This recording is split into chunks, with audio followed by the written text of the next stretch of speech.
মৰমৰ ছাত্ৰ ছাত্ৰীসকল, তোমালোকক আজি চেপ্টাৰ 5 জীৱৰ মৌলিক এককৰ এমসিকিউ খিনি কৰি দিম। তোমালোকক যদি ইয়াৰ আগৰ 4টা চেপ্টাৰৰ এমসিকিউ চোৱা নাই, ডেসক্ৰিপচনত লিংক পাবা। যিটো চেপ্টাৰ চোৱা নাই তোমালোকে এটো চাই লবা, মানে প্লেলিষ্টৰ লিংক দিয়া আছে তাতে।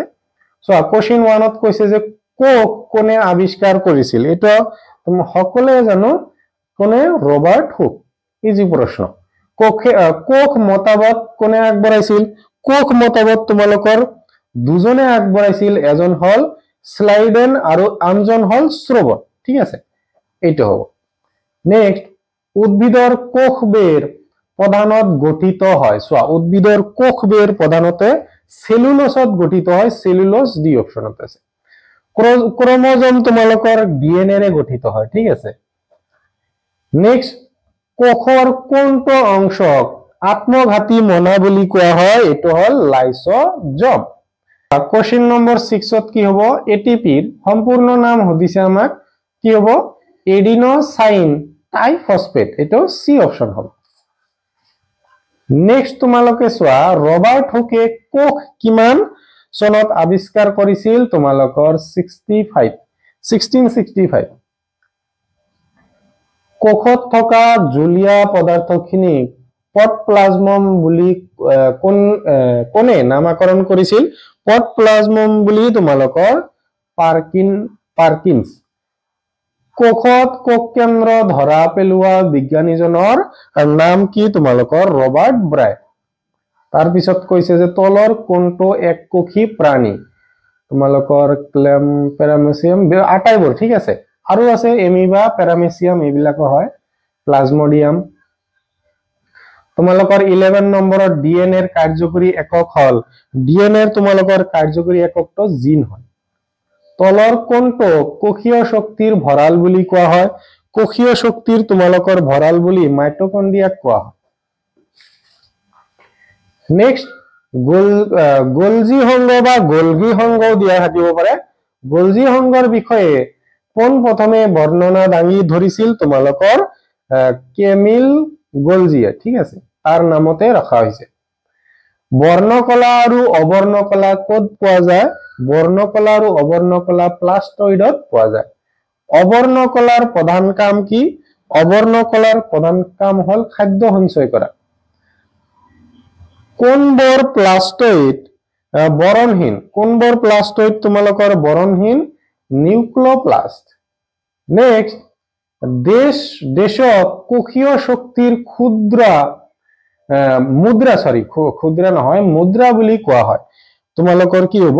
এটিপি কোৱা হয়। তলৰ কোনটো স্ফটিক বনাব পাৰি? তলৰ কোনটো তোমালোকৰ স্ফটিক? তোমালোকৰ অপশন এমিবা, ভাইৰাছ হ'ব শুদ্ধ এনসাৰ। নেক্সট তোমালোকক কি কৈছে যে ক্ৰোমোজোমবোৰ গঠিত হয়। ক্ৰোমোজোমবোৰ গঠিত হয় তোমালোকৰ কি হ'ব? প্ৰটিন আৰু ডিএনএ, এই দুটা বস্তু লাগে। তলৰ কোনবোৰ একক আৱৰণৰে আবৃত? চোৱা, তলৰ তোমালোকৰ কোনবোৰ আৱৰণৰে আবৃত? ভেকুৱাল। এটা কোষত থকা বহুতো বিষ আৰু ঔষধৰ বিষমুক্ত কৰাত কোনটো তোমালোকৰ কোষৰ অংগই গুৰুত্বপূৰ্ণ ভূমিকা পালন কৰে? তোমালোকৰ কি হ'ব? মিশ্ৰণ অন্তঃপ্ৰয়াসী জালিকা। নেক্সট কৈছে যে আমাৰ শৰীৰৰ চলনত সহায় কৰা কলা হল। সো আমাৰ চলনত যিবিলাক সহায় কৰে, কংকালো লাগে, পেশীও লাগে, স্নায়ু লাগে, তাৰমানে তোমালোকৰ গোটেই হ'ব। তলৰ কোনটোৰ নিজা ডিএনএ আছে? তোমালোকৰ কি হ'ব? প্লাস্টইড, মাইটোকন্ড্ৰিয়া। সো প্লাস্টইডৰ আছে, মাইটোকন্ড্ৰিয়াৰ আছে, তেনেহলে সি অপশন হ'ব। এ আৰু বি দুটাই। নেক্সট তুমি চাবা কি কৈছে যে লেটিন ভাষাত কোষৰ অৰ্থ কি? চোৱা, লেটিন ভাষাত কোষৰ অৰ্থ হল এটা সৰু কক্ষ। কোষ কোনে আৱিষ্কাৰ কৰিছিল? কোশ্চেনটো ডাবল হৈ গল। ৰবাৰ্ট হুক হ'ব। অণুজীৱ বিজ্ঞানীৰ জনক কোন? অণুজীৱ বিজ্ঞানীৰ জনক তোমালোকৰ নিউৱেল হুকক কোৱা হয়। নিউৱেল হুক। কোনে কোষৰ কোষ কেন্দ্ৰ আৱিষ্কাৰ কৰিছিল? তোমালোকৰ কোষ কেন্দ্ৰ কোনে আবিষ্কাৰ কৰেছিল ৰবাৰ্ট ব্ৰাইন কোষৰ মতবাদটো কোনে আগবঢ়াইছিল কোষৰ মতবাদটো তোমালোকৰ স্নেইল আৰু শ্ৰান মানে দুয়োজনে সি অপশন হ'ব স্লাইডেনে আৰু শ্ৰাৱণৰ পিছত কোনে পিছলৈ কোষৰ মতবাদটো আৰু অধিক সম্প্ৰসাৰিত কৰিছিল তোমালোকৰ অধিক সম্প্ৰসাৰিত কৰিছিল ভাৰ্ছ নেক্সট কোৱা হৈছে যে ৰবাৰ্ট হুকে কেতিয়া কোষ নামটো প্ৰদান কৰিছিল 1666 কিছুমান প্ৰশ্ন ডাবল হৈছে মিস্টেকলি সো নেক্সট কৈছে যে তলৰ কোনটো এটা এককোষী জীৱ নহয় সো এককোষী জীৱ নহয় ইয়াৰ এটাও নহয় ব্যাকটেৰিয়াও তোমালোকৰ কি হয় এককোষী প্লেনেৰিয়াও হয় এমিবাও হয় কোষৰ বহিতম আবৰণটোৰ নাম লিখা সো কোষৰ তোমালোকৰ বহিৰত আবৰণটোক কোষাবৰণ বুলি কোৱা হয় কোষৰ কোনটো অংশক নিৰ্বাচনাত্মক আবৰণৰ হিচাপে জনা যায় তোমালোকৰ কোষৰ কোনটো অংশক কোষাবৰণক ঠিক আছে কোষাবৰণে দেশত সহায় কৰে কোষাবৰণে তোমালোকৰ কি কৰে আশ্ৰিতি আৰু প্ৰসাৰণ দুয়োটাতে সহায় কৰে সি অপশন হ'ব নেক্সট কোশ্চেন তোমালোকৰ কোৱা হৈছে যে উচ্চ গাঢ়তাৰ পৰা নিম্ন গাঢ়তালৈ পদাৰ্থ এটাক গতিক আমি কি বুলি কওঁ উচ্চ গাঢ়তাৰ পৰা এটোক আমি বেপন বুলি কওঁ বেপন প্ৰসাৰণ বা বেপন ঠিক আছে বেপনৰ আন এটা অৰ্ধবেদ্য আবৰণৰ মাজেৰে উচ্চ গাঢ়তা যুক্ত পানীৰ স্থানৰ পৰা নিম্ন গাঢ়তা যুক্ত পানীৰ স্থানলৈ কৰা পানীৰ চলনক কি বুলি কোৱা হয় আশ্ৰিতি প্ৰসাৰণ তোমালোকৰ কি হ'ব আশ্ৰিতি বুলি কোৱা হ'ব কি কৈছে উচ্চ গাঢ়তা যুক্ত পানীৰ স্থানৰ পৰা নিম্ন গাঢ়তালৈ কোষৰ ভাগ কেইটা চোৱা কোষৰ ভাগ তোমালোকৰ দুটা কোন প্ৰকাৰৰ দ্ৰব্যৰ পৰা কোষে পানী লাভ কৰে তোমালোকৰ অম্লহাৰী দ্ৰব্যৰ পৰা কোনটো দ্ৰব্যত কোষে পানী হেৰুৱায় তোমালোকৰ কি হ'ব অত্যহাৰী দ্ৰব্য কোনটো দ্ৰব্যত কোষত থকা পানীৰ পৰিমাণ পানীৰ গাঢ়তাৰ সৈতে তোমালোকৰ সমান হ'ব সমহাৰী দ্ৰব্য নেক্সট এমিবাই ডেশৰ সহায়ত খাদ্য আহৰণ কৰে চোৱা এটো কোশ্চেন তোমালোকৰ অপশন যদি কুটপদ দিয়া থাকে এটো লিখিবা ইয়াতে কুটপদ দিয়া নাই এটো आंसर কি হ'ব অন্তঃকোষীয় ভক্ষণ হ'ব ঠিক আছে অন্তঃকোষীয় ভক্ষণ কুটপদ যদি দিয়া থাকে এটো অপশন লিখি থৈ আহিবা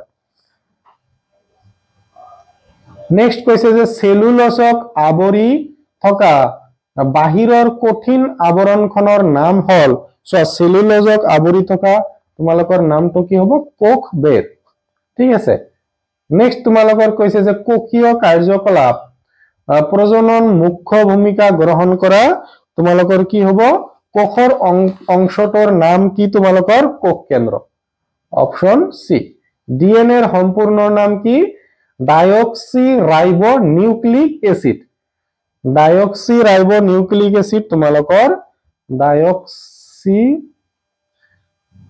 ইয়াতে ৰা হস্যই ৰাইবো হ'ব লাগিছিল ৰাইবো নিউক্লিক এসিড ডিঅক্সি বা ডাইঅক্সি যেটো কোৱা ডিএনএৰ ব্যৱহাৰিক খণ্ডবোৰ কি বলে ডিএনএৰ ব্যৱহাৰিক খণ্ডবোৰ তোমালোকৰ জিন বুলি কোৱা হ'ব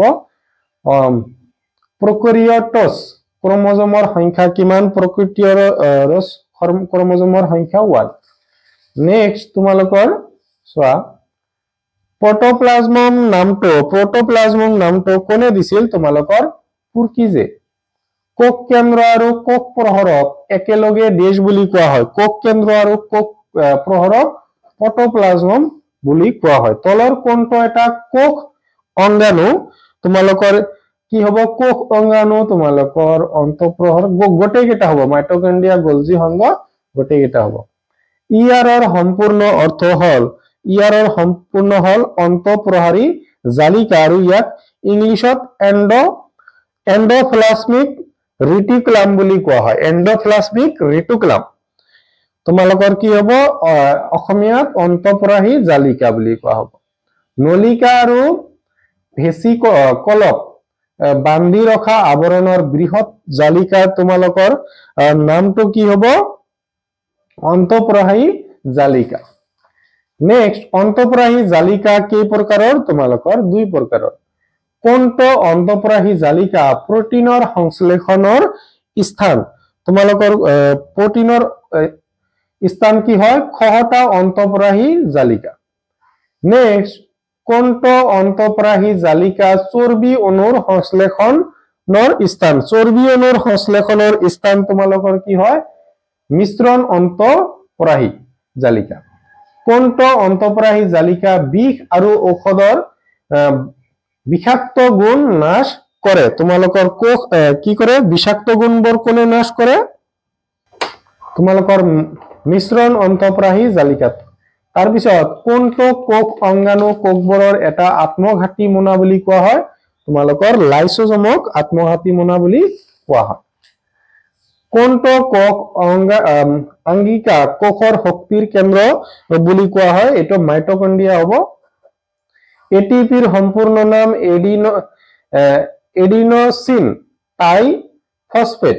এডিনোসিন ট্ৰাইফসফেট আমাৰ বি অপচনত দিয়া আছে মাইটোকন্ড্ৰিয়া কেনে ধৰণৰ আৱৰণে আবৃত মাইটোকন্ড্ৰিয়া তোমালোকৰ দ্বৈত আৱৰণেৰে আবৃত মানে দুটা কেৱল উদ্ভিদৰ কোষত অৱস্থিত কোষ অঙ্গাণুটোৰ নাম লিখা তোমালোকৰ প্লাস্টইড হ'ব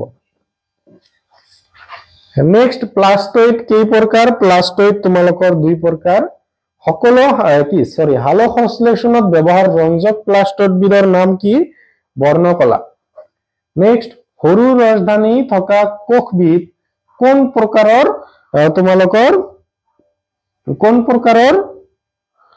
ইয়াতে তোমালোকৰ কি হ'ব প্ৰাণী কোষ যিকেটা অপচন দিয়া আছে প্ৰাণী কোষটো হ'ব তোমালোকৰ ভিডিও চাই ভাল পালে সমনীয়াত শেয়াৰ কৰি দিবা চেনেলটোত নতুন আহিছা সাবস্ক্ৰাইব কৰি যাবা পুৰণি ভিডিওবোৰ চোৱা নাই ডেসক্ৰিপচনত লিংক আছে তাৰ পৰা চাই লবা